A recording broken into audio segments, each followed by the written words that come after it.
ਸਾਰੇ ਹੀ ਵਿਦਿਆਰਥੀਆਂ ਨੂੰ ਪਿਆਰ ਭਰੀ ਸਤਿ ਸ਼੍ਰੀ ਅਕਾਲ। ਸਟੂਡੈਂਟ, ਅੱਜ ਮੈਂ ਤੁਹਾਡੇ ਸਾਹਮਣੇ +2 ਕਲਾਸ ਦਾ ਸਾਹਿਤ ਰੂਪ ਆ ਕਵਿਤਾ, ਠੀਕ ਆ, ਉਸ ਕੁਐਸਚਨ ਨੂੰ ਐਕਸਪਲੇਨ ਕਰਨ ਜਾ ਰਹੀ ਹਾਂ। ਉਮੀਦ ਕਰਦੀ ਹਾਂ ਵੀ ਤੁਹਾਨੂੰ ਸਾਰਿਆਂ ਨੂੰ ਸਮਝ ਆ ਜਾਊਗਾ। ਬਹੁਤ ਹੀ ਸੌਖੇ ਢੰਗ ਨਾਲ ਲਿਖਿਆ ਹੋਇਆ। ਕੋਸ਼ਿਸ਼ ਕਰਨਾ ਅਗਰ ਤੁਸੀਂ ਨੋਟਸ ਵੀ ਬਣਾਉਣੇ ਆ ਤਾਂ ਇਹੀ ਕੁਐਸਚਨ ਲਿਖ ਲਓ। ਬਹੁਤ ਹੀ ਸੌਖੇ ਢੰਗ ਨਾਲ ਲਿਖਿਆ ਹੋਇਆ। ਜ਼ਿਆਦਾ ਟਾਈਮ ਨਾ ਲੈਂਦੇ ਹੋਏ ਆਜੋ ਕਰੀਏ ਸਟਾਰਟ। ਕੁਐਸਚਨ ਆ ਬੇਟਾ ਤੁਹਾਡਾ ਇਲੈਕਟਿਵ ਪੰਜਾਬੀ ਦਾ ਕਵਿਤਾ। ਕਵਿਤਾ ਦਾ ਕੁਐਸਚਨ ਲਿਖਣ ਤੋਂ ਪਹਿਲਾਂ ਬੇਟਾ ਤੁਸੀਂ ਕੀ ਕਰਨਾ, ਉਹਦਾ ਅਰਥ ਲਿਖਣਾ ਸਭ ਤੋਂ ਪਹਿਲਾਂ 2-4 ਲਾਈਨਾਂ ਦੇ ਵਿੱਚ। ਉਸ ਤੋਂ ਬਾਅਦ ਤੁਸੀਂ ਪਰਿਭਾਸ਼ਾ ਲਿਖਣੀ ਆ। ਪਰਿਭਾਸ਼ਾ ਲਿਖਣ ਤੋਂ ਬਾਅਦ ਤੁਸੀਂ ਤੱਤ ਲਿਖਣੇ। ਕਵਿਤਾ ਦੀ ਜਾਣ ਪਛਾਣ ਦੇ ਵਿੱਚ ਦੇਖੋ, ਪਹਿਲਾਂ ਸਭ ਤੋਂ ਪਹਿਲਾਂ ਦੱਸਣਾ ਕਵਿਤਾ ਦਾ ਜਨਮ ਹਰ ਸਾਹਿਤ ਵਿੱਚ ਵਾਰਤਕ ਤੋਂ ਪਹਿਲਾਂ ਹੁੰਦਾ ਹੈ। ਦੇਖੋ ਮਤਲਬ ਕੀ ਆ ਵੀ ਕਵਿਤਾ ਜਿਹੜੀ ਆ ਉਹ ਸਾਹਿਤ ਦਾ ਸਭ ਤੋਂ ਪਹਿਲਾ ਰੂਪ ਹੈ। ਕਵਿਤਾ ਸਭ ਤੋਂ ਪਹਿਲਾਂ ਹੋਈ, ਸਾਰੇ ਸਾਹਿਤ ਰੂਪਾਂ ਨਾਲੋਂ ਸਭ ਤੋਂ ਪਹਿਲਾਂ ਹੋਈ। ਕਵਿਤਾ ਕਵੀ ਦੇ ਹਿਰਦੇ ਵਿੱਚੋਂ ਆਪ ਮੁਹਾਰੇ ਫੁੱਟਦੀ ਹੈ। ਕਵੀ ਹੁੰਦਾ ਨਾ ਜਿਹੜਾ ਇੱਕ, ਉਹਨੂੰ ਪ੍ਰਮਾਤਮਾ ਨੇ ਖਾਸ ਹੁਨਰ ਦਿੱਤਾ ਹੁੰਦਾ ਵੀ ਉਹਦੇ ਅੰਦਰੋਂ ਆਪ ਮੁਹਾਰੇ ਸ਼ਬਦ ਨਿਕਲੀ ਜਾਂਦੇ ਆ ਤੇ ਕਵਿਤਾ ਬਣੀ ਜਾਂਦੀ ਹੈ। ਤੇ ਆਪ ਮੁਹਾਰੇ ਹੀ ਇੱਕ ਵਹਾਅ ਅੰਦਰ ਤੁਰੀ ਜਾਂਦੀ ਹੈ ਵੀ ਜਿਹੜੀ ਕਵਿਤਾ ਉਹਦੇ ਅੰਦਰੋਂ ਨਿਕਲਦੀ ਆ ਨਾ, ਉਹ ਆਪਣੇ ਆਪ ਇੱਕ ਵਹਾਅ ਦੇ ਵਿੱਚ, ਮਤਲਬ ਉਸ ਤੋਂ ਅਗਲੀਆਂ ਲਾਈਨਾਂ, ਉਸ ਤੋਂ ਅਗਲੀਆਂ ਲਾਈਨਾਂ, ਉਸ ਤੋਂ ਅਗਲੀਆਂ ਲਾਈਨਾਂ, ਉਹਨੂੰ ਆਪਣੇ ਆਪ ਹੀ ਆਈ ਜਾਂਦੀਆਂ ਦਿਮਾਗ ਦੇ ਵਿੱਚ। ਤੁਸੀਂ ਇੰਨਾ ਲਿਖਣ ਤੋਂ ਬਾਅਦ ਬੇਟਾ ਤੁਸੀਂ ਅੱਗੇ ਪਰਿਭਾਸ਼ਾ ਲਿਖ ਸਕਦੇ ਹੋ। ਇੱਥੇ 3 ਪਰਿਭਾਸ਼ਾ ਦੱਸੀਆਂ ਹੋਈਆਂ। ਸਵਿਨਬਰਨ ਅਨੁਸਾਰ ਕਵਿਤਾ ਮਨੁੱਖ ਦੀ ਆਤਮਾ ਦੀ ਆਵਾਜ਼ ਹੁੰਦੀ ਹੈ। ਦੇਖੋ ਕਿੰਨੀ ਸੌਖੀ ਆ। ਕਵਿਤਾ ਮਨੁੱਖ ਦੀ ਆਤਮਾ ਦੀ ਆਵਾਜ਼ ਹੁੰਦੀ ਹੈ, ਠੀਕ ਹੈ। ਉਸ ਤੋਂ ਅਗਲੀ ਹੈਗੀ ਆ ਸ਼ੈਲੇ ਦੇ ਸ਼ਬਦਾਂ ਦੇ ਵਿੱਚ, ਕਵਿਤਾ ਸੰਸਾਰ ਦੀ ਛੁਪੀ ਹੋਈ ਸੁੰਦਰਤਾ ਤੋਂ ਪਰਦਾ ਉਠਾਉਂਦੀ ਹੈ ਤੇ ਜਾਣੀਆਂ ਪਛਾਣੀਆਂ ਚੀਜ਼ਾਂ ਨੂੰ ਅਜਿਹੀ ਸ਼ਕਲ ਦਿੰਦੀ ਹੈ ਜਿਵੇਂ ਉਹ ਜਾਣੀਆਂ ਪਛਾਣੀਆਂ ਨਾ ਹੋਣ। ਉਸ ਤੋਂ ਬਾਅਦ ਪ੍ਰੋਫੈਸਰ ਪੂਰਨ ਸਿੰਘ ਅਨੁਸਾਰ ਪਿਆਰ ਵਿੱਚ ਮੋਏ ਬੰਦਿਆਂ ਦੇ ਮਿੱਠੇ ਬਚਨ ਕਵਿਤਾ ਹਨ। ਇਹ 2 ਡੈਫੀਨੇਸ਼ਨ ਹੈ ਜਿਹੜੀਆਂ ਬਹੁਤ ਸੌਖੀਆਂ। ਪ੍ਰੋਫੈਸਰ ਪੂਰਨ ਸਿੰਘ ਤੇ ਸਵਿਨਬਰਨ, ਇਹੀ ਤੁਸੀਂ ਲਿਖ ਸਕਦੇ ਹੋ ਦੋਨੋਂ ਡੈਫੀਨੇਸ਼ਨ ਜਦੋਂ ਤੁਸੀਂ ਅਰਥ ਲਿਖਣਾ ਇਹਦਾ। ਕਵਿਤਾ ਨੂੰ ਜੀਵਨ ਦਾ ਸੱਚ ਅਤੇ ਪਰਮਾਤਮਾ ਤੱਕ ਪਹੁੰਚਣ ਦਾ ਸਾਧਨ ਮੰਨਿਆ ਜਾਂਦਾ ਹੈ। ਸਦੀਵੀਪਨ ਦੀ ਤਲਾਸ਼ ਕਵਿਤਾ ਰਾਹੀਂ ਹੋ ਸਕਦੀ ਹੈ। ਦੇਖੋ ਕਵਿਤਾ ਦੇ ਤੱਤ, ਸਭ ਤੋਂ ਪਹਿਲਾ ਤੱਤ ਹੈਗਾ ਕਲਪਨਾ। ਕਵਿਤਾ ਦੇ ਤੱਤਾਂ ਅੰਦਰ ਪਹਿਲਾ ਸਥਾਨ ਕਲਪਨਾ ਦਾ ਹੈ। ਸਾਡੇ ਦਿਮਾਗ ਦੇ ਵਿੱਚ ਜੋ ਵੀ ਵਿਚਾਰ ਆਉਂਦੇ ਆ ਉਹਨੂੰ ਹੀ ਕਲਪਨਾ ਕਿਹਾ ਜਾਂਦਾ।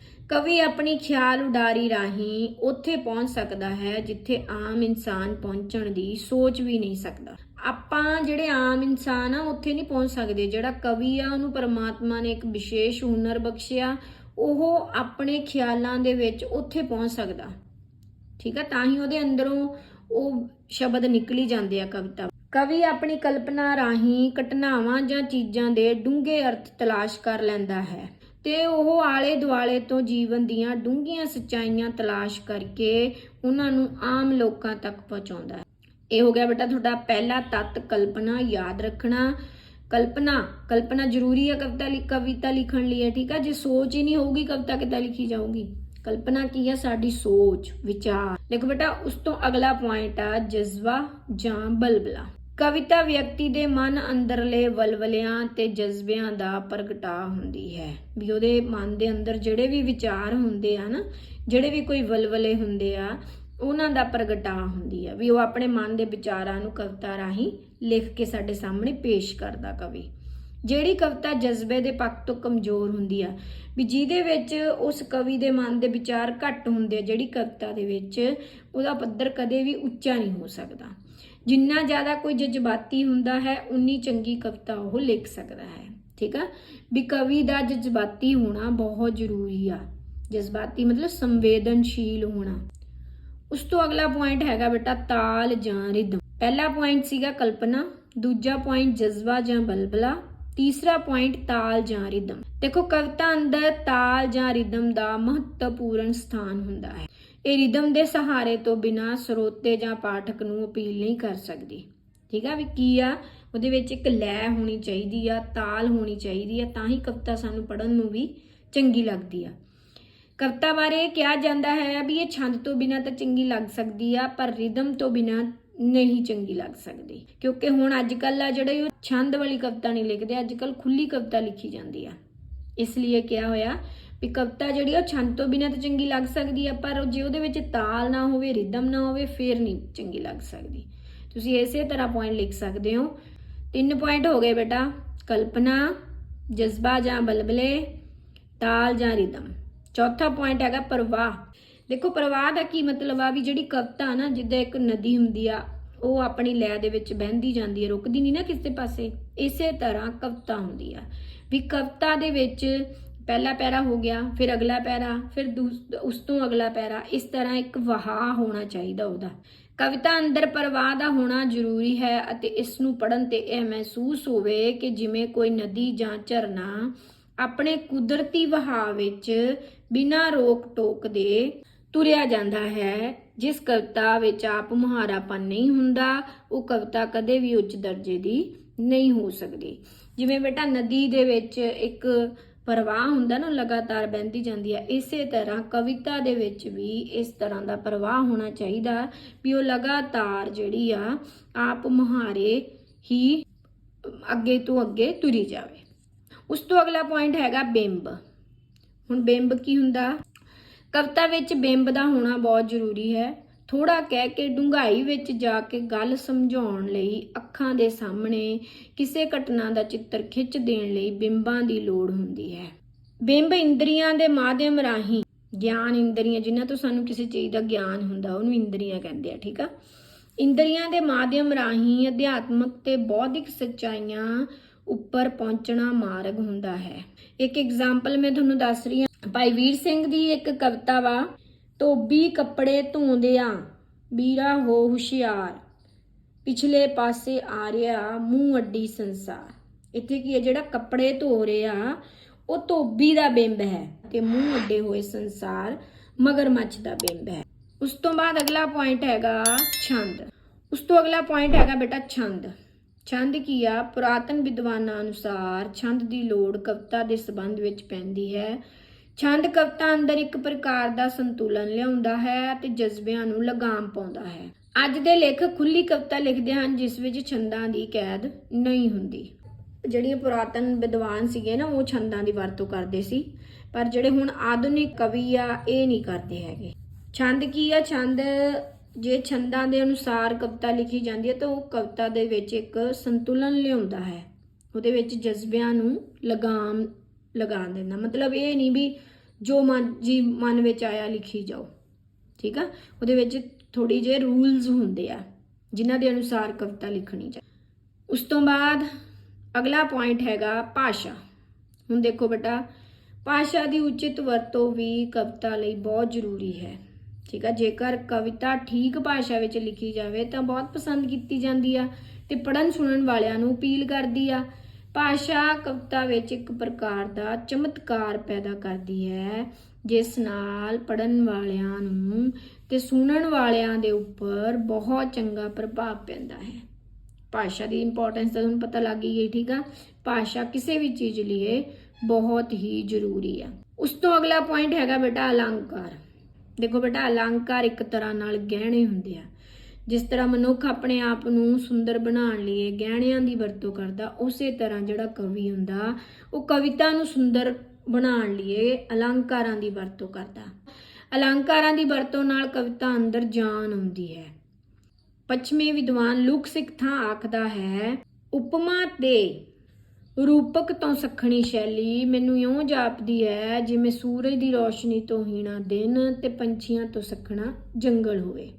ਦੇਖੋ ਬੇਟਾ, ਉਪਮਾ ਵੀ ਇੱਕ ਅਲੰਕਾਰ ਆ ਤੇ ਰੂਪਕ ਵੀ ਅਲੰਕਾਰ ਆ। ਇੱਥੇ ਕਵੀ ਦਾ ਕਹਿਣ ਦਾ ਕੀ ਮਤਲਬ ਆ ਵੀ ਇਹਨਾਂ ਅਲੰਕਾਰਾਂ ਤੋਂ ਬਿਨਾਂ ਜਿਹੜੀ ਕਵਿਤਾ ਵਾ ਉਹ ਮੈਨੂੰ ਇਸ ਤਰ੍ਹਾਂ ਲੱਗਦੀ ਆ ਜਿਵੇਂ ਸੂਰਜ ਦੀ ਰੋਸ਼ਨੀ ਤੋਂ ਹੀਣਾ ਦਿਨ ਹੋਵੇ, ਠੀਕ ਆ, ਤੇ ਪੰਛੀਆਂ ਤੋਂ ਸੱਖਣਾ ਜੰਗਲ ਹੋਵੇ।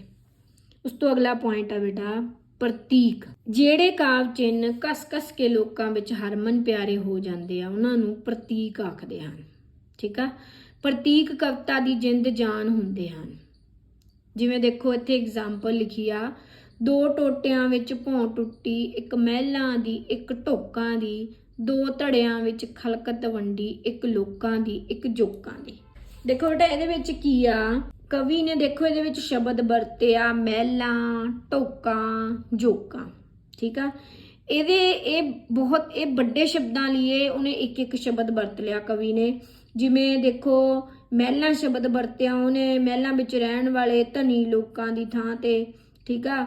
ਤੇ ਢੋਕਾਂ ਸ਼ਬਦ ਵਰਤਿਆ ਉਹਨੇ ਗਰੀਬ ਲੋਕਾਂ ਦੀ ਥਾਂ ਤੇ, ਝੁੱਗੀਆਂ 'ਚ ਰਹਿਣ ਵਾਲੇ ਗਰੀਬ ਲੋਕਾਂ ਦੀ ਥਾਂ ਤੇ ਵਰਤਿਆ। ਤੇ ਜੋਕਾਂ ਦੀ ਜਿਹੜਾ ਸ਼ਬਦ ਵਰਤਿਆ ਉਹਨੇ, ਜੋਕਾਂ ਸ਼ਬਦ, ਉਹ ਸ਼ਬਦ ਉਹਨੇ ਵਰਤਿਆ ਵਾ ਜਿਹੜੇ ਗਰੀਬਾਂ ਦਾ ਲਹੂ ਚੂਸਣ ਵਾਲੇ, ਜਿਹੜੇ ਸ਼ੋਸ਼ਣ ਕਰਨ ਵਾਲੇ ਪੂੰਜੀਪਤੀ ਹੁੰਦੇ ਆ ਉਹਨਾਂ ਵਾਸਤੇ। ਕਵੀ ਨੇ ਮਹਿਲਾਂ, ਢੋਕਾਂ ਤੇ ਜੋਕਾਂ ਦਾ ਪ੍ਰਤੀਕ ਯੂਜ਼ ਕੀਤਾ ਇਸ ਐਗਜ਼ਾਮਪਲ ਦੇ ਵਿੱਚ। ਉਮੀਦ ਕਰਦੀ ਹਾਂ ਤੁਹਾਨੂੰ ਪ੍ਰਤੀਕ ਵਾਲਾ ਪੁਆਇੰਟ ਸਮਝ ਆ ਗਿਆ ਹੋਊਗਾ। ਉਸ ਤੋਂ ਅਗਲਾ ਪੁਆਇੰਟ ਹੈਗਾ ਸ਼ੈਲੀ। ਦੇਖੋ ਹਰੇਕ ਕਵੀ ਦਾ ਨਾ ਆਪਣਾ ਲਿਖਣ ਦਾ ਢੰਗ ਹੁੰਦਾ, ਇੱਕ ਸ਼ੈਲੀ ਹੁੰਦੀ ਆ ਜਿਹਦੇ ਨਾਲ ਕਵੀ ਕਵਿਤਾ ਨੂੰ ਲਿਖਦਾ ਵਾ।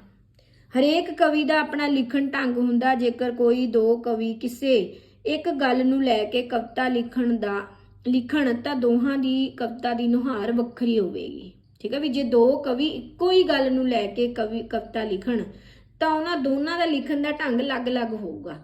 ਸ਼ੈਲੀ ਇੱਕ ਅੰਦਾਜ਼ ਹੈ, ਲਿਖਣ ਢੰਗ ਹੈ। ਕਵਿਤਾ ਅੰਦਰ ਇਸ ਦਾ ਮਹੱਤਵ ਹਮੇਸ਼ਾ ਹੀ ਰਹਿੰਦਾ ਹੈ। ਕਿਸੇ ਦੀ ਸ਼ੈਲੀ ਦੀ ਨਕਲ ਕਿਸੇ ਨੂੰ ਉੱਚਾ ਕਵੀ ਨਹੀਂ ਬਣਾ ਸਕਦੀ, ਠੀਕ ਆ। ਹਰੇਕ ਕਵੀ ਦਾ ਜਿਹੜਾ ਲਿਖਣ ਦਾ ਢੰਗ ਆ ਉਹ ਅਲੱਗ ਹੁੰਦਾ ਹੈ। ਜੇ ਆਪਾਂ ਕਿਸੇ ਦੀ ਨਕਲ ਕਰਦੇ ਆ ਤਾਂ ਉਹ ਕਿਸੇ ਵੀ ਕਵੀ ਨੂੰ ਉੱਚਾ ਨਹੀਂ ਬਣਾ।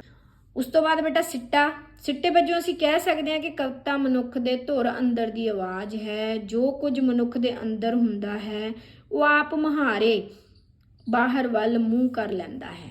ਭਾਵ ਕੀ ਆ, ਆਪ ਮੁਹਾਰੇ ਦਿਲ ਦੇ ਵਿੱਚੋਂ ਜਿਹੜੇ ਸ਼ਬਦ ਆ ਉਹ ਕਵੀ ਦੇ ਮੂੰਹ ਚੋਂ ਬਾਹਰ ਆਉਂਦੇ ਆ। ਕਵਿਤਾ ਦੇ ਪ੍ਰਮੁੱਖ ਤੱਤਾਂ ਵਿੱਚ ਕਲਪਨਾ, ਜਜ਼ਬਾ ਜਾਂ ਬਲਬਲਾ, ਤਾਲ ਜਾਂ ਰਿਦਮ, ਪ੍ਰਵਾਹ, ਬਿੰਬ, ਭਾਸ਼ਾ, ਅਲੰਕਾਰ, ਛੰਦ, ਪ੍ਰਤੀਕ, ਰਸ ਤੇ ਸ਼ੈਲੀ ਆਦਿ ਸ਼ਾਮਲ ਹਨ। ਉਸ ਤੋਂ ਬਾਅਦ ਲਾਸਟ ਪੈਰਾ ਤੁਹਾਡਾ ਪੰਜਾਬੀ ਦੇ ਪ੍ਰਮੁੱਖ ਕਵੀ। ਜਦੋਂ ਤੁਹਾਡਾ ਕੁਐਸਚਨ ਸਿੱਟੇ ਤੱਕ ਕੰਪਲੀਟ ਹੋ ਗਿਆ, ਤੁਸੀਂ 2 ਲਾਈਨਾਂ 'ਚ ਇਹ ਵੀ ਲਿਖ ਸਕਦੇ ਹੋ, 2-3 ਲਾਈਨਾਂ 'ਚ, ਠੀਕ ਆ। ਪੰਜਾਬੀ ਦੇ ਤੁਸੀਂ ਕਵੀ ਲਿਖਣੇ ਆ। ਸਭ ਤੋਂ ਪਹਿਲਾਂ ਸੂਫੀ ਕਵੀ ਲਿਖ ਦੇਣੇ ਆ। ਸੂਫੀ ਕਵੀ ਬਾਬਾ ਫਰੀਦ, ਸ਼ਾਹ ਹੁਸੈਨ, ਬੁੱਲੇ ਸ਼ਾਹ। ਫਿਰ ਗੁਰੂ ਕਾਵਿ ਪਰੰਪਰਾ ਦੇ ਵਿੱਚ ਮਤਲਬ ਕਿ ਗੁਰੂ ਕਵੀ ਕਿਹੜੇ ਸੀਗੇ? ਗੁਰੂ ਨਾਨਕ ਦੇਵ ਜੀ, ਗੁਰੂ ਅਮਰਦਾਸ ਜੀ, ਗੁਰੂ ਅਰਜਨ ਦੇਵ ਜੀ। 3 ਗੁਰੂਆਂ ਦੇ ਨਾਮ ਲਿਖੇ ਆ, ਠੀਕ ਆ। ਉਸ ਤੋਂ ਬਾਅਦ ਫਿਰ ਕਿੱਸਾ ਕਾਵਿ ਪਰੰਪਰਾ ਦੇ ਵਿੱਚ ਕਿੱਸਾ ਕਵੀ ਕਿਹੜੇ ਸੀਗੇ? ਦਮੋਦਰ, ਪੀਲੂ, ਵਾਰਿਸ ਸ਼ਾਹ, ਹਾਸ਼ਮ ਸ਼ਾਹ। ਵੀਰ ਕਾਵਿ ਪਰੰਪਰਾ ਦੇ ਵਿੱਚ ਗੁਰੂ ਗੋਬਿੰਦ ਸਿੰਘ ਜੀ, ਨਜਾਬਤ, ਸ਼ਾਹ ਮੁਹੰਮਦ। ਸਭ ਤੋਂ ਬਾਅਦ ਪਹਿਲਾਂ ਸੂਫੀ ਕਾਵਿ, ਫਿਰ ਗੁਰੂ ਕਾਵਿ, ਫਿਰ ਕਿੱਸਾ ਕਾਵਿ, ਵੀਰ ਕਾਵਿ। ਇਹ ਚਾਰੇ ਕਾਵਾਂ ਦੇ ਕਵੀ ਲਿਖ ਕੇ ਫਿਰ ਆਧੁਨਿਕ ਕਵਿਤਾ ਦੇ ਲਿਖਣੇ ਆ ਤੁਸੀਂ। ਆਧੁਨਿਕ ਕਵਿਤਾ ਦੇ ਵਿੱਚ ਭਾਈ ਵੀਰ ਸਿੰਘ, ਧਨੀ ਰਾਮ ਚਾਤ੍ਰਿਕ, ਪ੍ਰੋਫੈਸਰ ਪੂਰਨ ਸਿੰਘ, ਪ੍ਰੋਫੈਸਰ ਮੋਹਨ ਸਿੰਘ, ਅਮਰਤਾ ਪ੍ਰੀਤਮ, ਸ਼ਿਵ ਕੁਮਾਰ ਬਟਾਲਵੀ, ਬਾਵਾ ਬਲਵੰਤ, ਹਰਭਜਨ ਸਿੰਘ, ਪਾਸ਼ ਅਤੇ ਸੁਰਜੀਤ ਪਾਤਰ ਆਦਿ ਵਿਸ਼ੇਸ਼ ਨਾਂ ਹਨ, ਠੀਕ ਆ ਜੀ। ਇਹ ਹੋ ਗਿਆ ਤੁਹਾਡਾ ਕੁਐਸਚਨ ਕੰਪਲੀਟ। ਉਮੀਦ ਕਰਦੀ ਹਾਂ ਤੁਹਾਨੂੰ ਸਮਝ ਆ ਗਿਆ ਹੋਊਗਾ। ਅਗਰ ਤੁਹਾਨੂੰ ਸਮਝ ਆ ਜਾਂਦਾ ਬੇਟਾ ਨੂੰ ਆਪਣੇ ਫਰੈਂਡਸ ਦੇ ਨਾਲ ਜ਼ਰੂਰ ਸ਼ੇਅਰ ਕਰਨਾ ਤੇ ਤੁਸੀਂ ਇੱਥੋਂ ਵੀ ਨੋਟ ਕਰ ਸਕਦੇ ਹੋ ਇਹਨੂੰ। ਓਕੇ ਜੀ, ਮਿਲਦੇ ਹਾਂ ਫਿਰ ਅਗਲੇ ਲੈਕਚਰ ਦੇ ਨਾਲ। ਧੰਨਵਾਦ।